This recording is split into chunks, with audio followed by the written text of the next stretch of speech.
I mean, I did say that Swifties are a waste of human life, but that was satirical. I wasn't being serious. Hello and welcome to the Scrambled Checksum podcast. I am one of your hosts, Kieran, a guy who came very close to buying crypto back in 2015 and is now too afraid to look at how much money I potentially lost. And I'm joined by my co-host, Ethan, a guy who's going to save me from that financial ruin by inventing a janky IR remote-driven contraption that'll make me a fortune when I get in at the ground floor. Ethan, how the hell are you? I am absolutely fantastic, and I would just like to say that work is steaming. Just like full steam ahead. It's going great. I've got absolutely no evidence to show publicly. So you'll just have to trust me. But I am open for investment right now in this project. So thank God. I thought you were going to say that you'd already invested your first you've already received your first 100 million VC investment and now I have. Don't really... Totally have. Yeah. Oh, I've got nothing to show for it apart from I've got this one clip.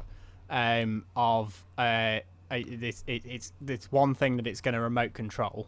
It's going to be able to control cars, like any car that you want, just by pointing at it. There is a driver in the car, and in the video, because it's just a prototype. Right? Yeah, and it does appear like they are controlling the car themselves, but that's purely they're not actually. That's purely acting for safety reasons. Exactly, and it's also a prototype, so obviously there's some small kinks to iron out. Yeah, and any resemblance it has to any kind of third party everything remotes or anything, that's purely circumstantial. It's a prototype case that you purchased in bulk to get a good price for your backers. Yes. Obviously, the final product will have a custom designed one. It'll be 3D printed out of titanium. Exactly. Obviously, at the minute you're focusing on getting the fundamentals, which clearly are already working. Yeah. Elon Musk loves it. Fantastic. So, I mean, I hope I've not been priced out of the market after my. We're going to call it the X remote. Perfect. I'm in. Nice. I'm investing in all things. Anything with X in, I'm investing in at the minute. Because obviously, Elon's doing some 5D chess, so I'm just waiting for anything with X in it to appreciate in value. It's going to be fine. X coin. 4X, the Australian beer, investing big in that. Can you imagine X-Coin would actually be an amazing name for a rug pull crypto? He's probably already started it. He's probably already got the GitHub project up and running. Well, there's what's that one? WorldCoin. That's it. And that's Sam, whatever his name is. Sam Bankman-Fried. No, that's I was going to say he's a different thing. No, he was. What was it even called? I've forgotten the name of it. Whatever his crypto bullshit, it was not him. He had the crypto exchange and then the linked bullshit coin. Yeah, it was I want to say SFX, but that's not it. That's FTX. FTX, that was it. Yeah. Yep. Ironically, it was all SFX in terms of the money moving around, allegedly. Yeah. Allegedly, but also probably definitely allegedly. Absolutely, definitely true. Allegedly. Yeah, allegedly. But don't sue me. Bro. No. I can't remember his full name, but the guy who is the CEO of OpenAI is launched WorldCoin, which is supposed to be. It's supposed to be it's a cryptocurrency because of course it is, but it's also supposed to be a way of an ID for every human on Earth that's on the blockchain to authenticate that you're a human, not an AI, basically. Oh, that's a shitty answer to a problem they created. Yeah, isn't it just? Yeah, that's awful. To be fair, I'd actually forgotten until I was thinking about this intro in the shower just now. The best place. That I had. Yeah, exactly. It's where all the best ideas come from. I had actually forgotten that I came so close to buying crypto in 2015. And I was I'd seen some videos about it, and I was like, but I wasn't going to put all my money into it, obviously. But I'd seen some videos about it, and I was going to buy it. I'd looked up some guides on how to buy it, and I was like, I'm going in. And I got as far as I signed up for the account on, I believe I was going to use Binance, which are still going. As the exchange. Aren't they the ones who were going to buy out FTX? Yeah, and then they didn't. And then Sam Bankman-Fried says that they were part of the reason that they had the run on. Well, they're in Binance are in their own similar troubles to Allegedly. Allegedly, aren't they as well? So yeah. Allegedly, yeah.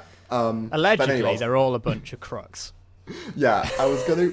Well, it may have been the right move in that case because I was so close to buying it. And what put me off was I was like starting to sign up for the account and like go through the purchasing process, and you have to put in like a scan of some government issued ID. Oh right. And I like took a photo of my passport to upload, and then I was like, just as I was about to, I got like a real spidey sense tingling moment, and I was like, I don't know, this feels really sketchy. Yeah. And then I didn't, and that put me off, and I didn't bother buying it. And now I'm too afraid to look up. Like, I don't think it would have appreciated by much. Probably not. Because it was like 2015, so it wasn't like I was going to buy it like when it first launched, and then you could have bought loads of it like that. It was not like that guy, you know, that one who bought the pizza with Bitcoin, and then it's now that equivalent amount is now like millions of dollars. Yeah. And I didn't have enough money to buy that much of it, so I feel like even if it would have gone up like a load, I wouldn't have made very much anyway. Also, I wasn't going to buy Bitcoin because I think Bitcoin was already too expensive.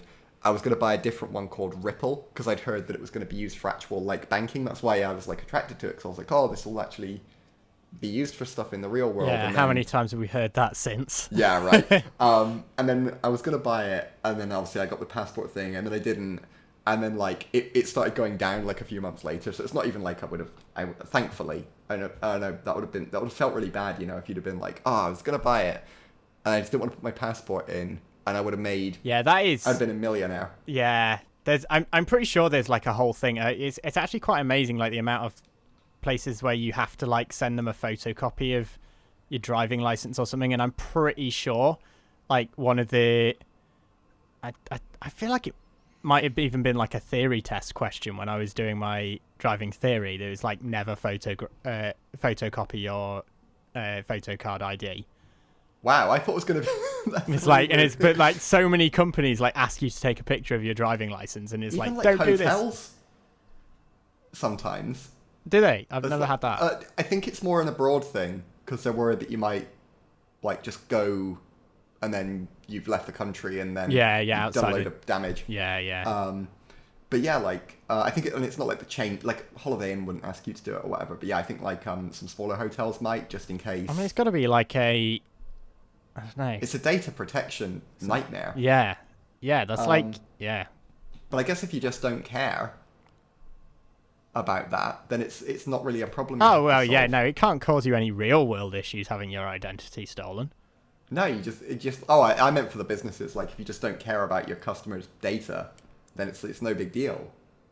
Well, it is if the what are they called? The office for the data police. Yeah, what are they? Oh, it's like OFI or something like that. Office for fucking information or some shit like that. The office, the Information Bureau of Investigation. Yeah, some crap like that. But yeah, it just felt really sketchy to me. I love that was a question on the theory test. It's like you're like halfway through the theory test answering questions about roundabouts. And it's like, if you're buying a cryptocurrency, should you photograph your driver's license? It's a bit like now if you try and transfer any amount of money to anyone who you've already paid to like pay for a meal. It's like, are you buying cryptocurrency? Are you being coerced to buy cryptocurrency? Are you sure you want to potentially buy cryptocurrency? If so, do not do it. You are being scammed.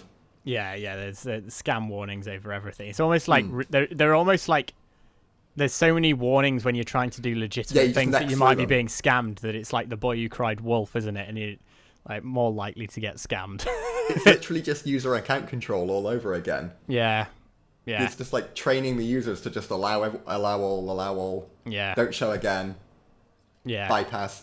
But speaking of cryptocurrency, if I was wealthy enough from the crypto, then a service I could invest in is potentially cryogenics. Is that I messed up my own segue? Getting yourself frozen, but getting myself stuck in a freezer. But yeah, chilling out. How's that for it? That's what I'd want. Like if I ever got not that I would, but if I got frozen, I'd want a sticker on the like tank that says like just chilling. Just chilling. You know what? If you've been frozen, please comment down below whether you've got that on your tank already. I don't want to be seen as copying. I think I actually would be potentially interested, but that's not why I wanted to talk about this. Would you put just chillin' on your tank? Probably not. Oh, that's like I'll leave that one for you. Well, I'm not going to do it. So what if I bought you the sticker? Would you put it on your... If you bought it me as a sincere gift, then yes. As a sincere gift, yeah, you put just chillin'. Yeah. Unironic. Because then, like, people in the future would, like, I don't know, maybe the word chillin' would have fallen out of popular use. And maybe it's become a horrible slur. Yeah, that's probably more likely, isn't it? They're like, actually, let's just let this guy thaw out, you know. Let's not wake this guy up. Let's let nature finish him off as you know. Yeah, we'll just unfreeze him and chuck him in a river. yeah. Let's dump him out. Let's put a stop to this nonsense. Because like, imagine how cool it would be if someone from like the 15th century got defrosted and they had some like 15th century joke on the side of their tank. I feel like it'd be a pretty baller move. Women, eh? That's the unfortunate thing. It probably. God, I hate the gays. Oh no! Again, why did I say that's gonna? It's a good job no one listens to this podcast. That would get clipped out. Yeah, probably. I have absolutely no problem with anybody on the LGBTQ plus spectrum. Well, at least not because they're on that spectrum. There we go. I think that covers all bases. There you go. So, freezing. Right, yeah. With like I say, that's not the reason I wanted to talk about this, weirdly. It was actually something that I believe Tom Scott says at the beginning of the video. Oh, I was right. So, yeah, he basically said to me before this episode that Tom Scott said something and he has a very strong opinion on it. And I said, I know what it's going to be, and it was exactly this. It's Tom Scott's video we disagree? On being frozen. I don't know. What's your take on it? You go first. Well, you said you think you're on the other side to me. Yeah, based on what you said, I think we're going to disagree on this one. So basically, he says that he believed. It kind of annoys me that he brushed it aside and didn't go into it, because I was just like, I really want to like understand his. I think it's the most controversial thing Tom Scott's ever said. That's not to say that like I'm not going to make the thumbnail something like Tom Scott should be cancelled or anything like that. Oh no, he's perfectly entitled to his opinion. Yeah, it's just like that's I just would like to know how he came to the opinion. Basically, he said that he believes that death should be a problem that humans solve. And that to me is a really that's an interesting take. Like not in terms of like cancel Tom Scott, but more in terms of like that's quite an unusual opinion, I think. Yes. What side do you fall on? Absolutely not. Disagree. God damn it. Oh, you disagree as well? Yes. Okay. So the agreement was I've got to play devil's advocate here. Yeah. Yeah. So gonna try my best here. Gonna try and go.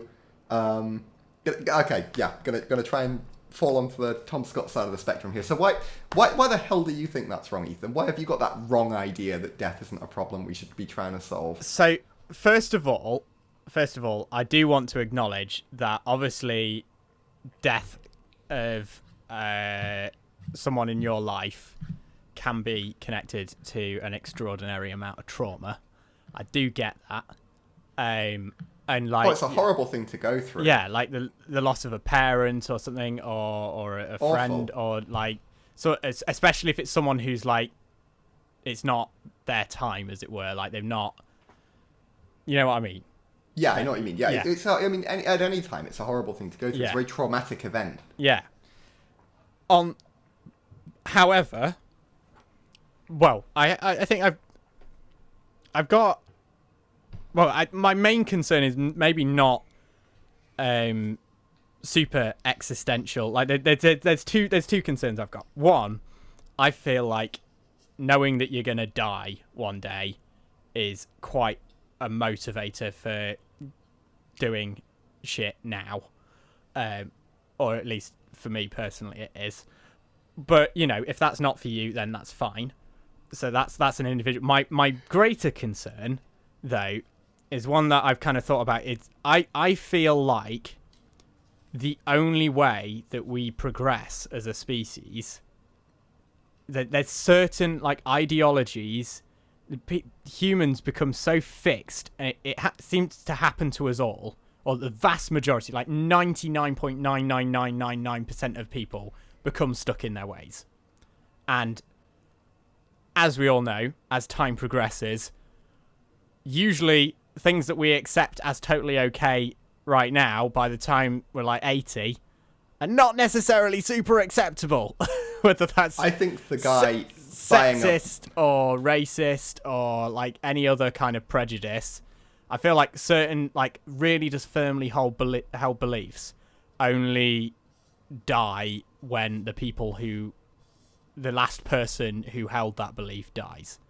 I think that the guy who bought a motorcycle for his 55th birthday as a present to himself would disagree that he's resistant to change. You know, I would say that hypothetical guy would even say, "Hey, I'm opening my mind to new ideas. I put paprika on some food I had last night on my pie and chips."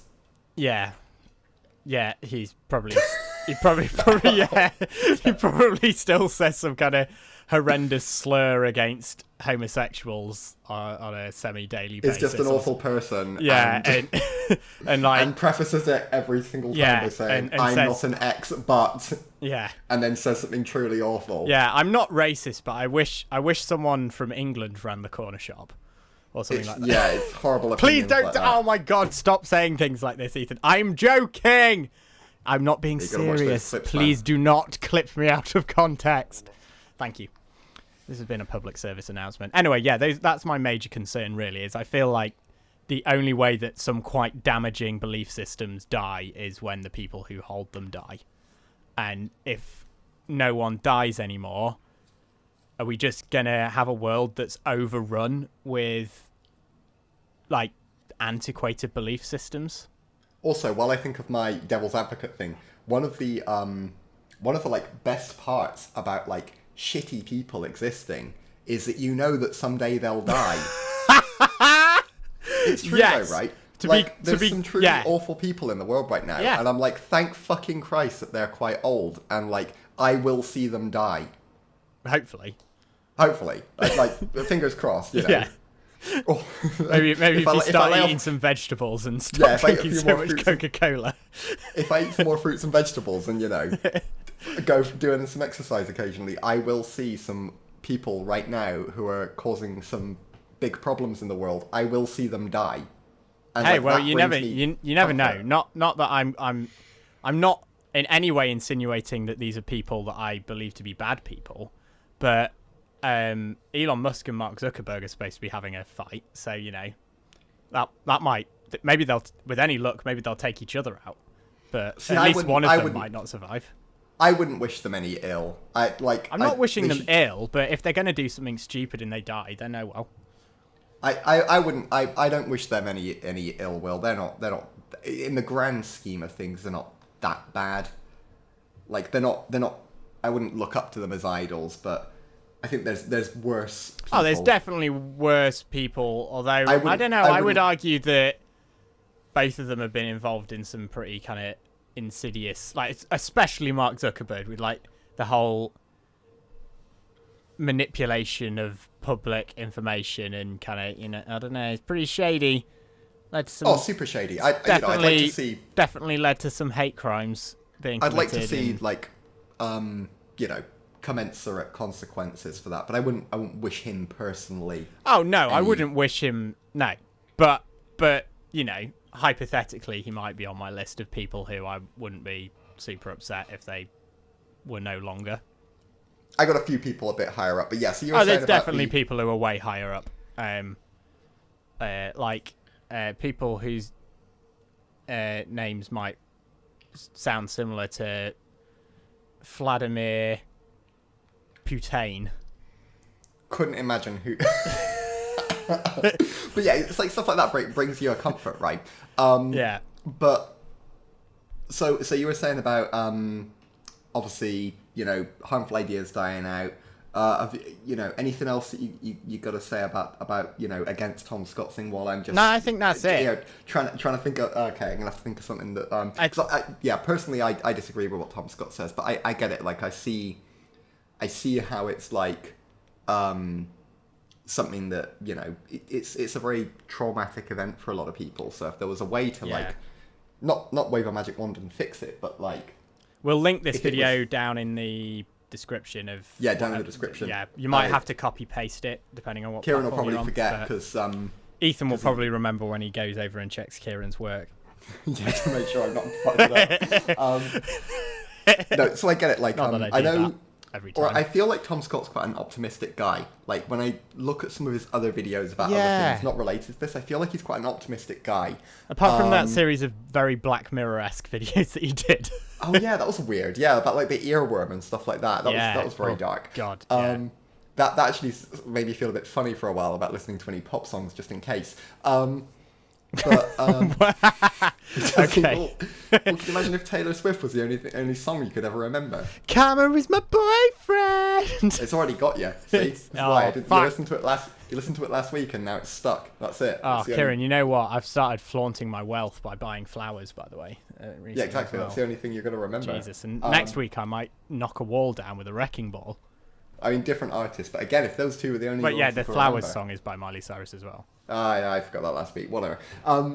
So yeah, I get it, and like I think Tom Scott's almost got like a kind of Star Trek kind of vision for the future of things like replicators, and you know, I guess the only way I could see it working is if we somehow figured out a way to colonize their planet so there's enough room and resource, and you know, people can still have new humans without, you know, each one being like getting like population growth just being exponential and it getting ridiculous.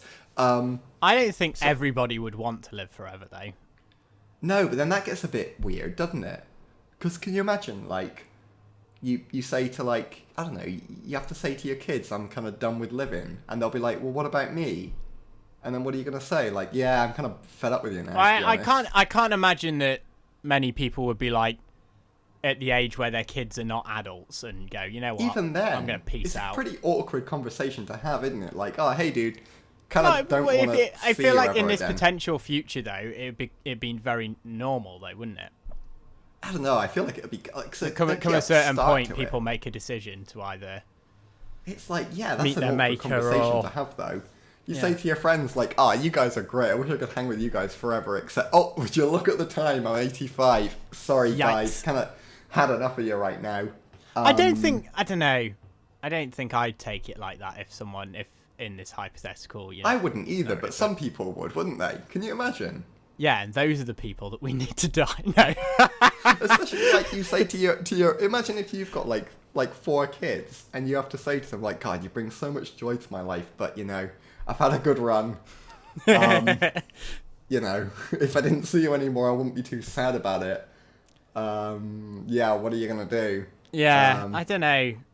Yeah, I feel like there's enough people in the world who I think would be able to have that conversation with their own family. It's interesting though, because I don't feel, and potentially their parents. I don't feel like this. It's interesting now I think about it. I don't feel like this cryogenic thing actually, it doesn't cure death, because it's more just like, it's more of a prolonging life than curing death, isn't it? Because it's like, well, technically prolonging death because they're not allowed to do it when you're still alive. Yeah, so it's like, I guess hypothetically, you just get put in a very well-controlled grave.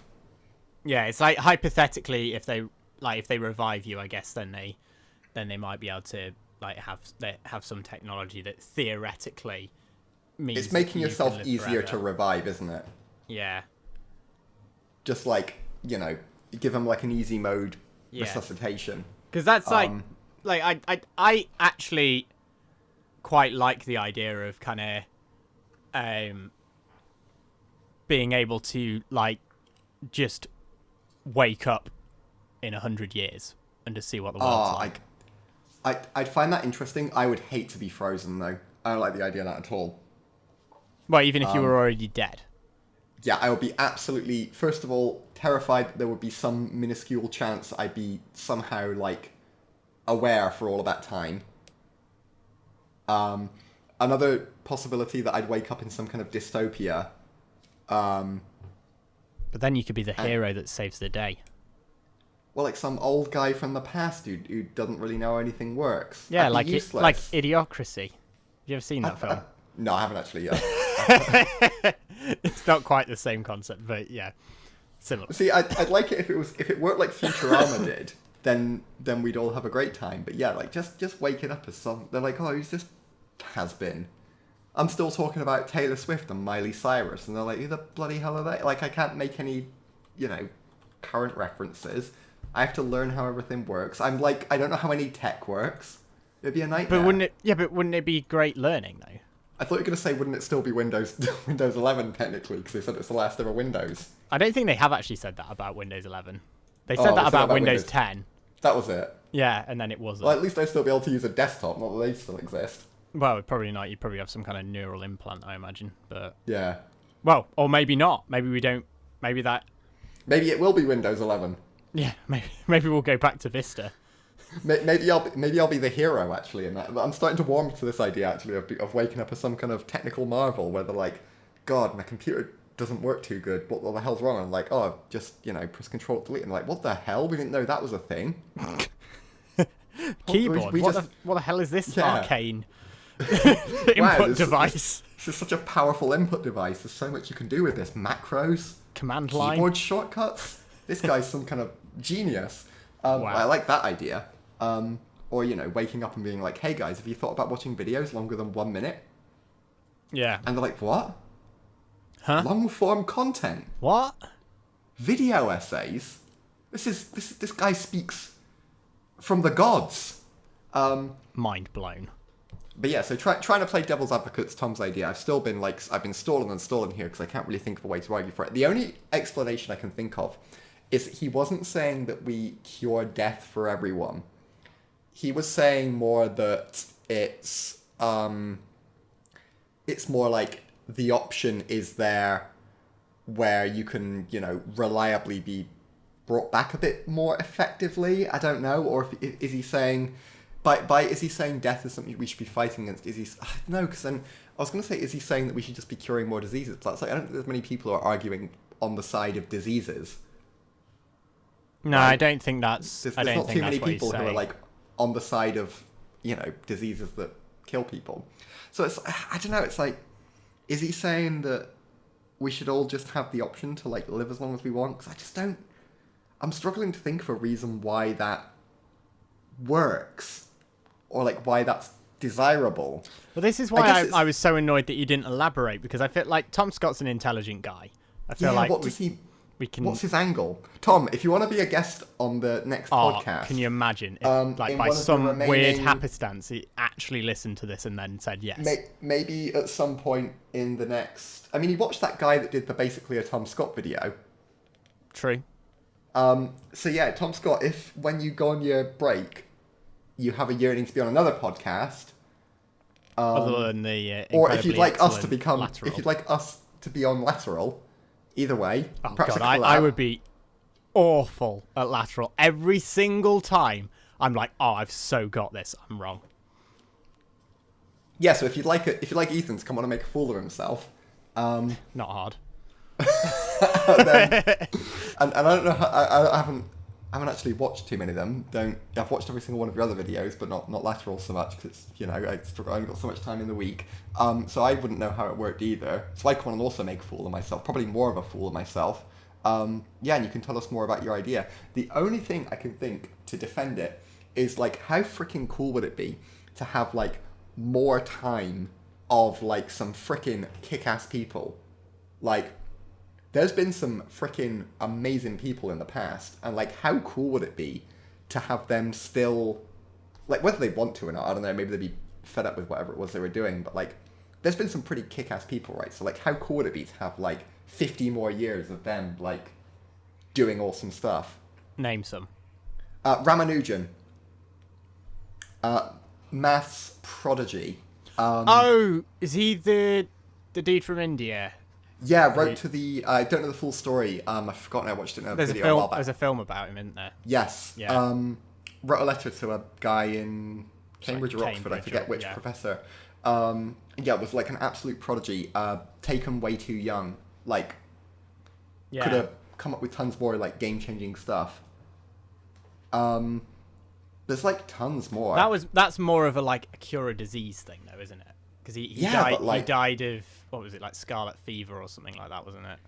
Yeah, but again, if we could have like had him for another like 30 years, like imagine, like, especially when you think that he could be working with people who were also like generational talents from like various other eras, like Einstein or something. Yeah, it'd be crazy. I don't want to go too far in the past because I know a lot of those people held some troubling views, but there's a lot of people alive today where I'm like, geez, David Attenborough, for example. Yeah. How awesome would it be to know that we'd get like indefinitely more David Attenborough? The guy's like... This is the thing where you come into this the moral dilemma. How do you choose who gets to live forever and who doesn't? Yeah, exactly. Because then there's also like, again, people who are influential can be influential for bad reasons as well as good. Yeah, because like just think about. Well, I'm trying to think of an example of a bad person who didn't die of like a unnatural cause. Because I obviously like Hitler shot himself, so that wouldn't solve that one. There's tons of like there's people like Stalin, like awful people. How did he die? I actually. I was hoping you wouldn't ask that. I learned it like years and years and years ago. How in did school. Stalin? But like, you don't want more of them. I've got one. The guy before. Oh, he suffered a stroke.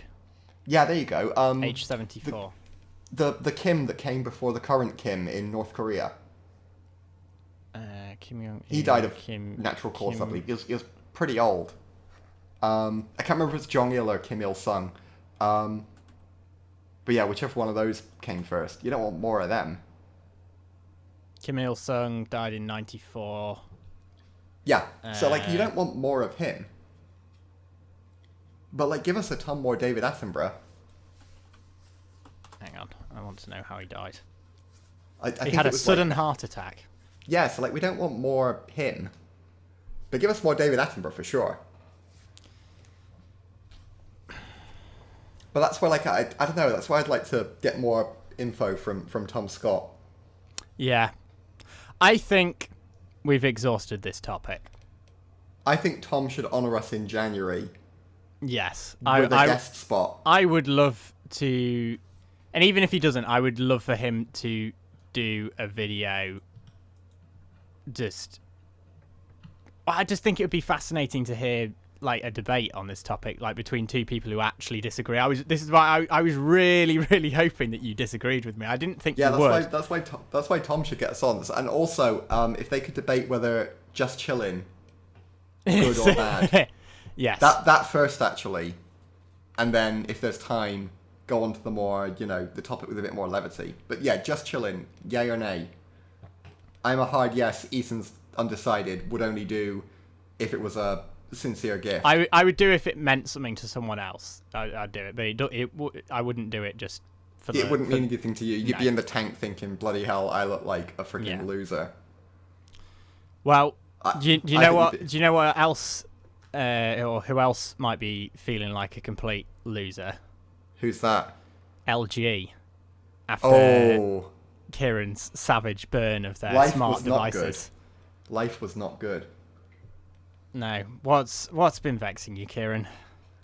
So, in my professional career, a part of my job recently has been setting up some tech in a new office that we're moving into. And part of that tech has been some new smart TVs. And they've all been procured from LG. And I went in there, full of confidence. I've got an LG TV here, a quote-unquote smart TV, running WebOS, the same operating system. I was like, dudes, I got this. I know how these LG TVs work. I have one at home. A few models different, whatever. A bit newer. It's only going to have improved. I'll sort this out. And it was probably the most frustrating experience with a piece of tech I've had. Like, if you imagine someone who had never used a device with... I'm trying to think of a good example here. If you imagine someone who'd never done the old style of texting before, right? Oh, yeah. and you gave them a phone, and you said to them, send me a message that says, hello, Kieran, you know about tech, and then you're like, oh, by the way, you have to press this button 4 times to get each letter, and then this one, and then you read the small little letters, because you haven't memorized them, you haven't got the muscle memory, and you press them again and again and again, and eventually it'll spell out the message.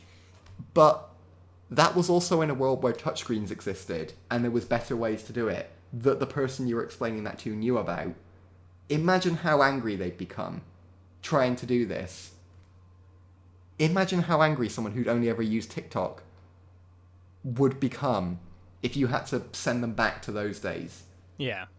And they didn't have the muscle memory for it like we did. It would be really annoying. And that's the experience I felt with this bloody TV. And I had to set up 4 of them.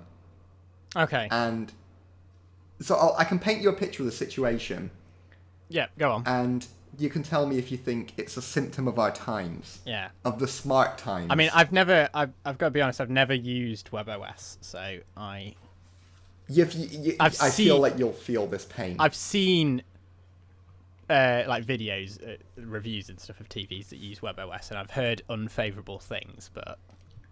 Yeah, so to give you some context, on my TV at home, all I had to do when I bought it new was plug it in, and then to set it up, first of all, it already had a bunch of apps pre-installed.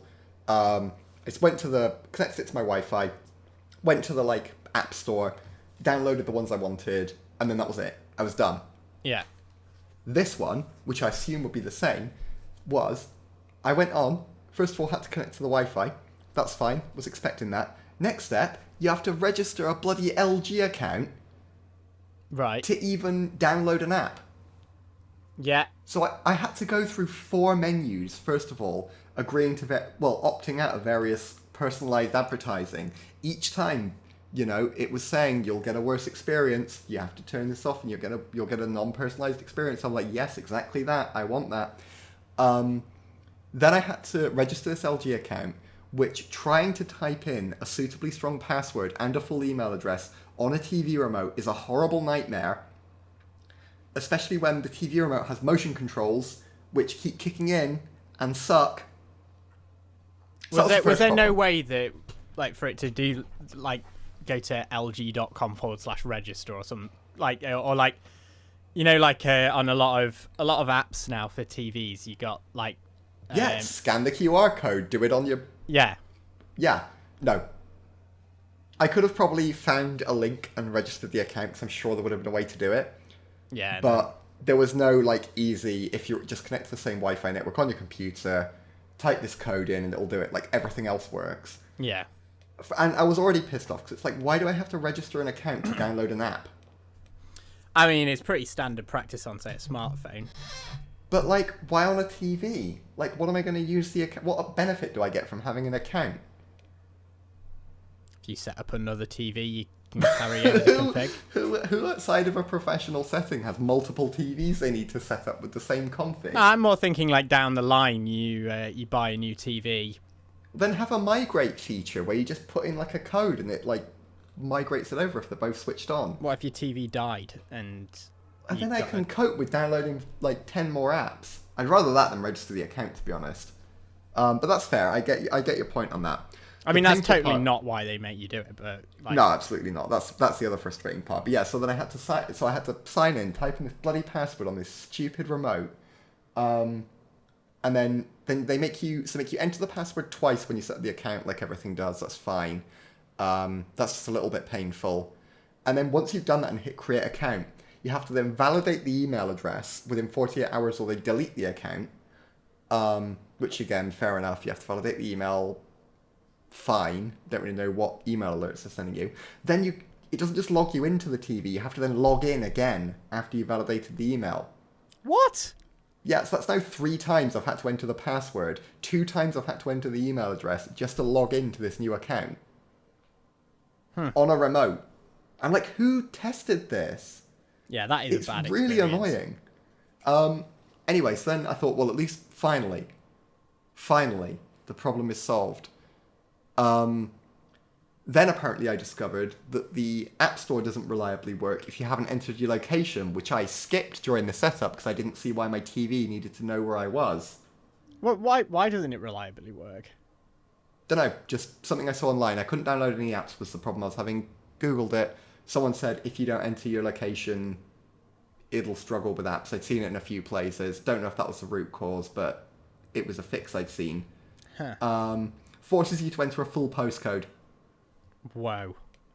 Doesn't allow you to just enter region, doesn't allow you to just enter city. You have to enter a full postcode. That is stupid.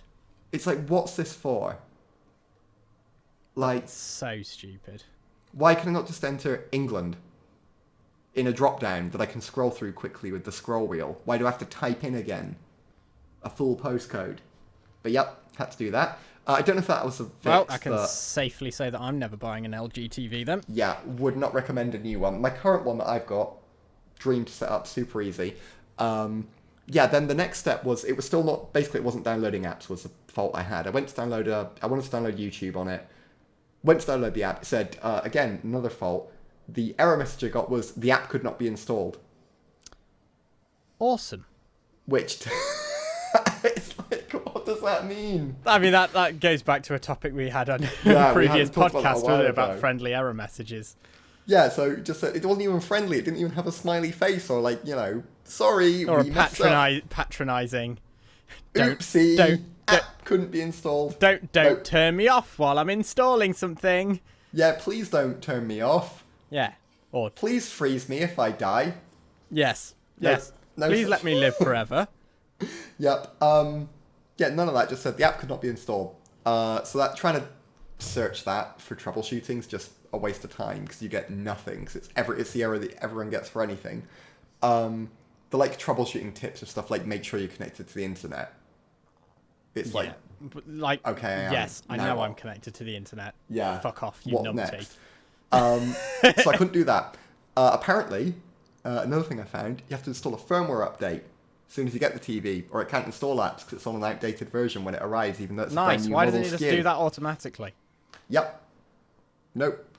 You know what it does do automatically without you opting out is personalized advertising. Of course. Does that automatically. So I had to install the software update. That took ages because LG's servers were slow. So that was at this point. So for context, all I wanted to do was put YouTube on this TV, and I thought it would take 10 minutes before I went for lunch. So I'm like full on hangry now. Yeah. I'm about ready to like throw the remote at the TV. I'm like having visions of it. Like I'd been previously anxious about it falling off the wall because it's a really heavy TV. But now you just don't care. Now I'm praying it falls off. Now I'm like, please, just fall off and break. Just anything to end this pain. So install the firmware update, go to install YouTube. The app cannot be installed still. So I'm thinking like, great, okay, can't install any apps. And then I'm like, I know what I'll do. So this is kind of an edge case, and that you could make an argument against me that, okay, this is kind of a weird part of the setup, but we were on our office Wi-Fi, which requires you to, it's got like a Cisco setup anyway, requires you to occasionally, when you connect to the Wi-Fi network, log into another account. So it's got like a separate layer of like login. So Yeah. you enter the Wi-Fi password, and then you have to enter a login to like, I don't know, validate your user account or whatever. Through this Cisco thing. Every other device I've used it with has handled it fine. You log into the Wi-Fi with the password, the prompt comes up, you enter the extra Wi-Fi password, and you're golden, you're sorted forever. That hadn't come up on this TV, so I'm thinking like, maybe that's not happened. Yeah. So I was like, okay, let me try and debug that. So I went to open the web browser app on the TV that I just updated the firmware on, and it said, this app requires an update in order to be launched. But it wouldn't And let I you was- update it. Yep, went to update the web browser app, took ages to download, tried to install the update, it said the app cannot be installed again. Now I'm getting like pretty mad. Yeah. And then I go back to the App Store to try and install it through there, and I notice that the icons for the apps I'm trying to install all have this weird icon that doesn't really mean anything. It's got like a profile of a person and then like a error dialogue, so I'm thinking like, aha, maybe because I skipped all the tell us your age and stuff, the TV's got some kind of parental controls and it's detecting YouTube as requiring like an 18 plus account. No, it wasn't parental controls. Okay. Then I was like, oh, let me try going to the app page again and scrolling through that, see if it's got like some weird dependency. And then on the YouTube app page, it said like, this requires such and such package to install. What? And, yeah, and I'm like, wait, do I have to install this?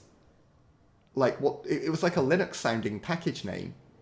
And I'm like, wait, have I got to now go in and start finding Then I went into this app store and it obviously wasn't there. It was just full of adverts for Love Island, and they loaded in fine, even though I was thinking I might not be on the wireless network properly. It loaded in all the ads absolutely fine. And I was just so frustrated. Anyway, do you want to know what the fix was? Go on. Took me 40 minutes to get there. I had to connect the TV to my phone on a mobile hotspot.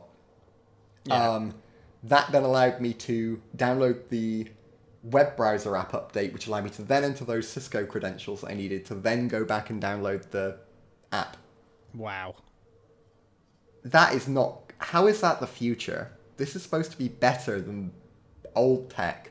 And I was like, God, just give me a tube TV that I just turn on. And I felt like such a Luddite. But I was like, this isn't good, is it? And I was like, this is smart devices all over. Yeah, so many... Yeah, well, this is like the same rant I was having the other week, wasn't it? About frickin' Amazon Echo. Your printers as well. Yeah. Just, like... It's just not better. It's just needless. It doesn't actually add any benefit. And it's just shit. The only benefit was to LG because they could serve me ads. Yeah. It's stupid. While I was hating them more and more and more as time went on. And I'm like, is this just what everything's going to be eventually? It's like you buy a new toaster. And it's like, oh, I want to learn, do you want me to learn your bread preferences? And it's like yes. No! Or, yeah, and it'll give you options of like, yes, or no, I want a degraded toast experience. No, just let me fucking put a slice of bread in there, slide the thing down, and then ping it up when I think the toast is ready. That's all I want from a toaster. It's so stupid. And it's like, yeah, I get it. Smart TVs do have their benefits, but not when they're implemented like this. Yeah.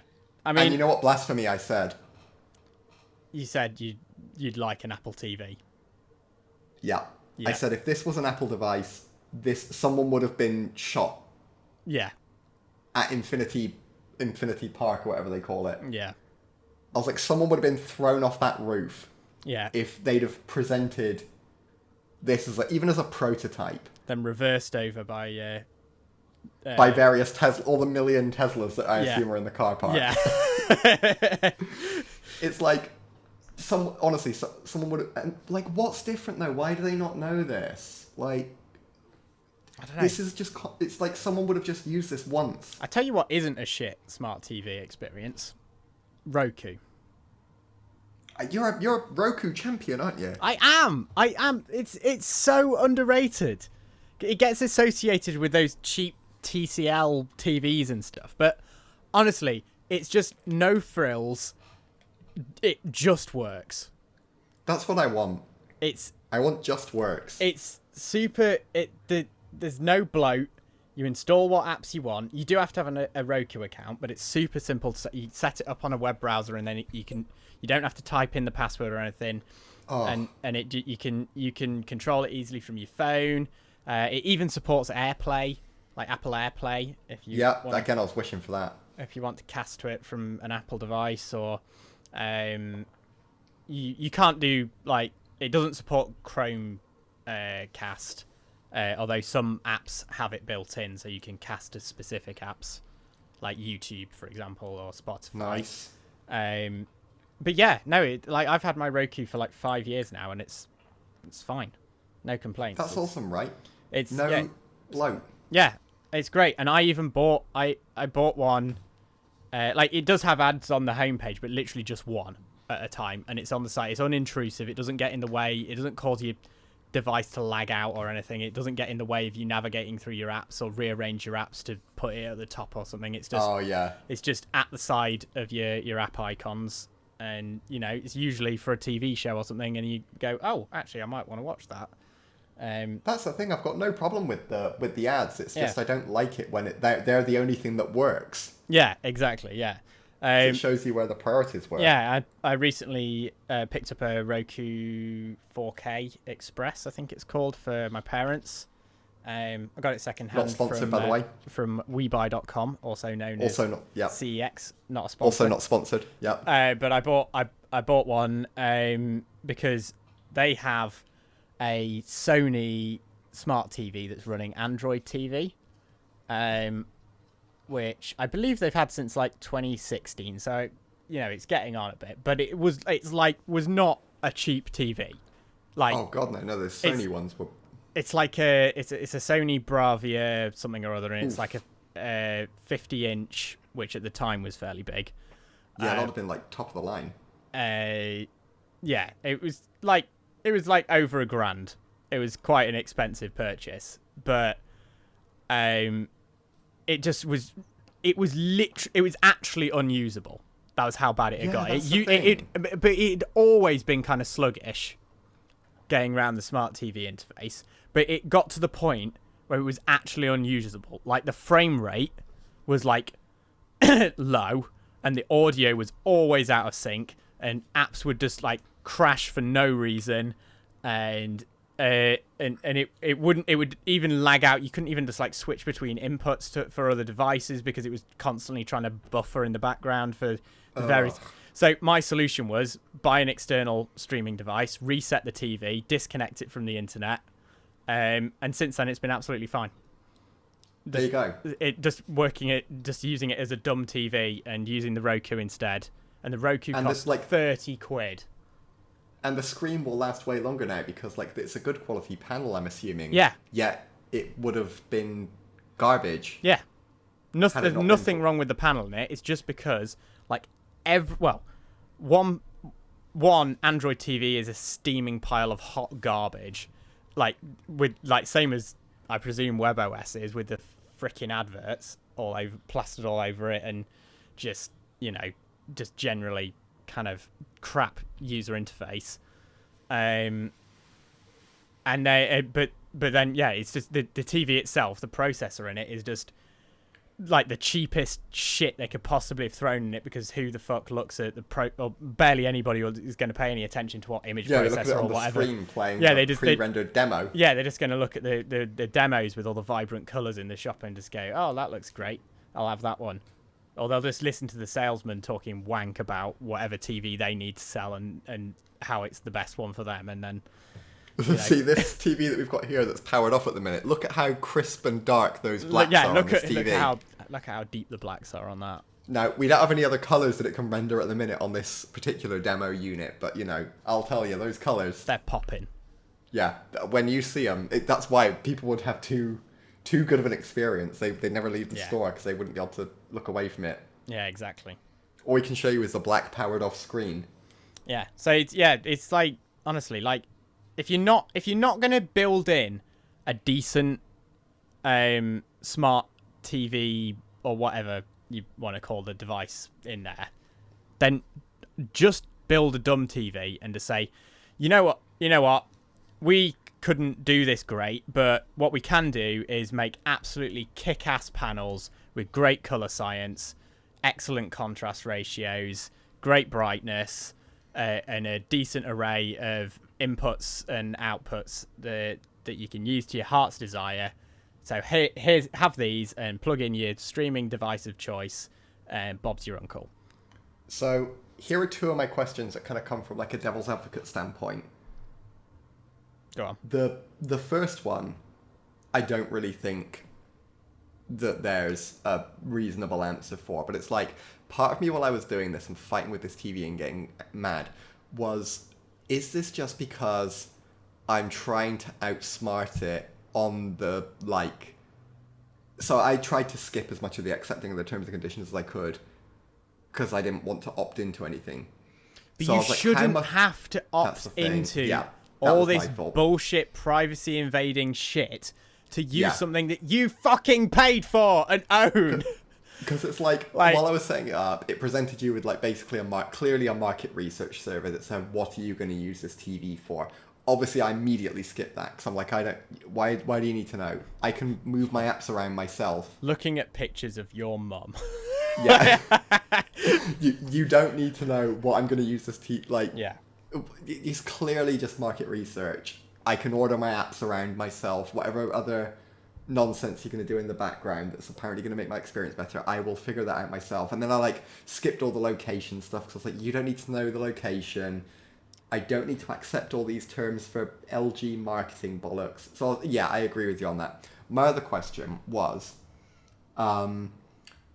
is this just like, is the problem the consumers? So I was complaining about the motion controls on the remote, and my thoughts are, this is a pointless gimmick. I don't see, it was more fiddly to use, it didn't work particularly well. Some people swear by it.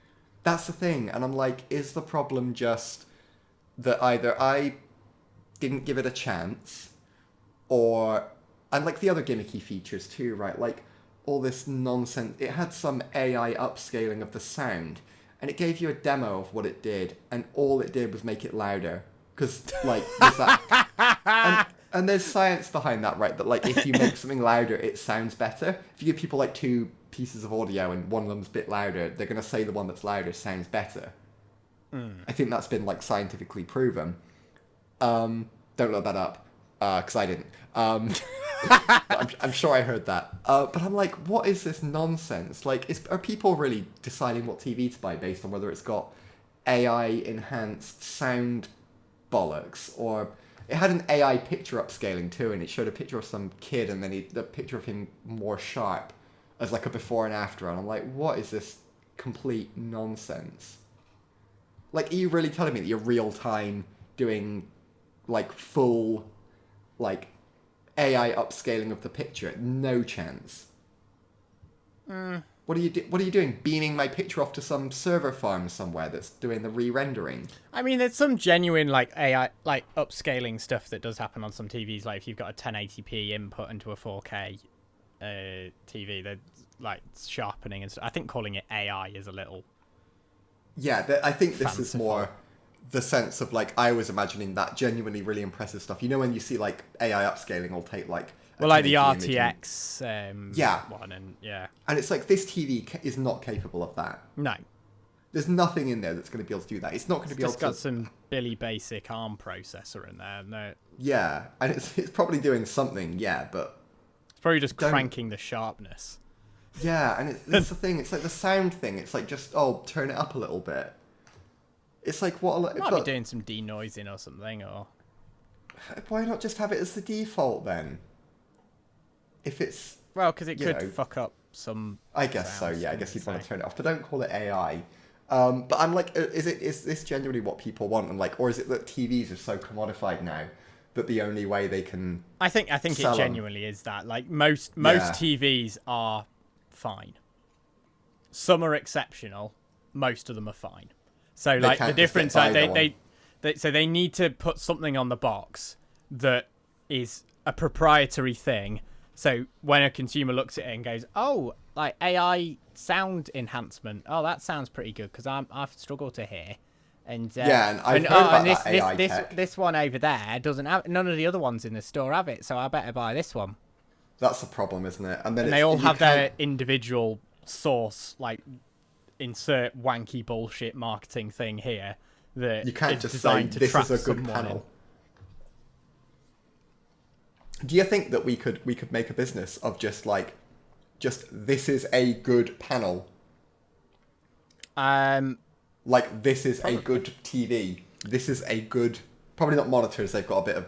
It sounds like something that would require an insane amount of investment, and maybe could be called something like, I don't know, LTT Labs.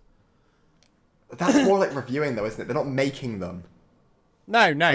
I see what you mean. I thought you meant just like. No, not just reviews. I know Linus has expanded the labs a lot. That's one of the things they want to do is just like demystify these things. So it literally just goes.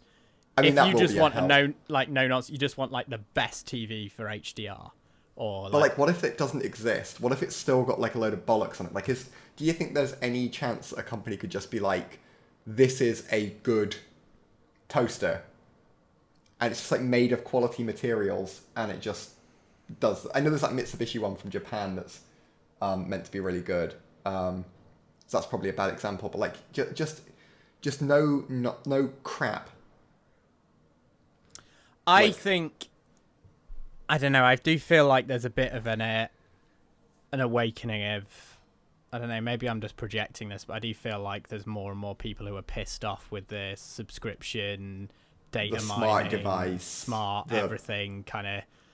Everything as a service. It's like, is there a chance that someone could just make like the framework toaster? Yeah, like it doesn't even have to be modular. Just like, this is a good toaster. You put the bread in and it toasts. Or like, this is a good fridge. There's no like, it doesn't need Wi-Fi. Yeah. Like, it doesn't need to connect to anything. It's just good. It lasts a long time, and it keeps things cold. It's not got any. It doesn't need some kind of like. I guess Alec was talking about on Technology Connections, wasn't he, with that old fridge that he bought that he tried to figure out how it worked. I've actually not seen that watched one that yet. He bought an old fridge and he was very impressed with it. I'll probably watch it over the fridge? next few weeks because I'm off work. So I say he was impressed with it. Actually, it might have been the old fridge he wasn't very impressed with. Anyway, he was talking about how they have lots of modern stuff in them, and now I'm like, do I even like tech anymore? Am I just like, oh, let's go back to the old fashioned? No, ways? I think I've had that thought before. I still love tech. What I hate is pointless tech. Yeah, it's like, I don't want to go back to the days of CRTs. No.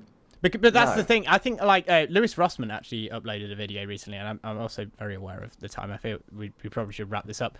But Lewis Rossman uploaded a video recently talking about the misconception about electric vehicles, and all these people who are like hating on electric vehicles because of them being anti-freedom, because you have to they're like, you can't repair it yourself and you have to have all these connected services, or like, and he was basically like, no, those things are not because it's an electric vehicle.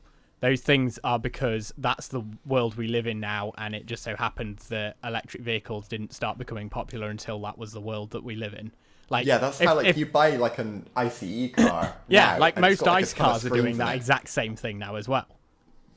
Like, so it's not anything to do with it being an EV, and in exactly the same way, like the if CRTs were still the best panel technology we had, you'd still have all this wanky smart TV data harvesting bullshit going on, because that's just the world we live in. Subscribe to Compact Plus. Oh God, yeah, it would still be happening. It's nothing to do with the fact that it's an OLED panel or a micro LED or a quantum OLED or whatever the latest panel technology is.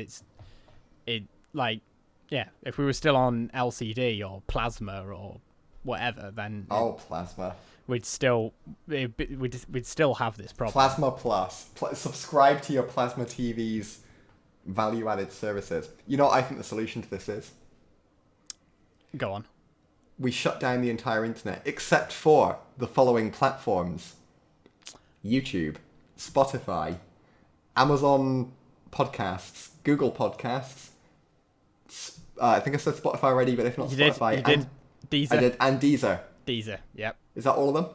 There's another one that I can't remember the name of. And the other one that you know think how can't the hell remember the we name got of. published on, because I didn't do it. But is that weird third-party aggregator one? Yeah, and that one too. If you listen to podcasts on there, which is coincidentally all of the places where you can find this very podcast, the Scrambled Checksum. It's also it's not Amazon Podcasts though. We're not actually on that. We're on. Oh, what was Audible? Yeah. Audible. Yeah, forget I said Amazon Podcast. Yeah, because there's Amazon Music, which is separate to Audible. They both do. Yeah, podcasts. You'll look that up if you want to find our individual singles. Did you say Apple Podcast? Probably not. Well, yeah, we're on there as well. We're on there as well. Anyway, you get podcasts. And we're also right here on whatever your insert podcast platform of choice. Wherever you may be listening to us on. If you've illegally downloaded us from YouTube, we're on there too. So yeah, find us every other Monday. Yeah. I've been Kieran, and this has been Ethan. This has been me. And thank you for listening to the Scrambled Checksum podcast. We'll see you in 2 weeks' time, every other Monday. Catch you in the next one. Bye. Bye-bye.